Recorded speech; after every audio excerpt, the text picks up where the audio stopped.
4 tumbler போட்டு அப்புறம் தண்ணி ஊத்தி கிளறி அப்புறம் பெரிய கேப் விட்டு அப்புறம் திருப்பியும் தண்ணி ஊத்தி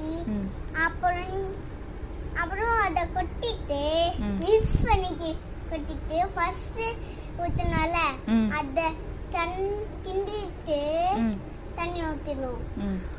செகண்ட் சொன்னால ஊத்தணும்ல செகண்ட் வாட்டி அதையும் மிக்ஸ் பண்ணி ஊத்திடணும். அப்புறம் ரொம்ப பெரிய கேப் விட்டு அப்புறம் திருப்பியும் தண்ணி ஊத்தி அப்புறம் 1/2 கிலோ முட்டை வச்சு அப்படியே ஊத்தி அப்படியே வெந்துட்டோம்.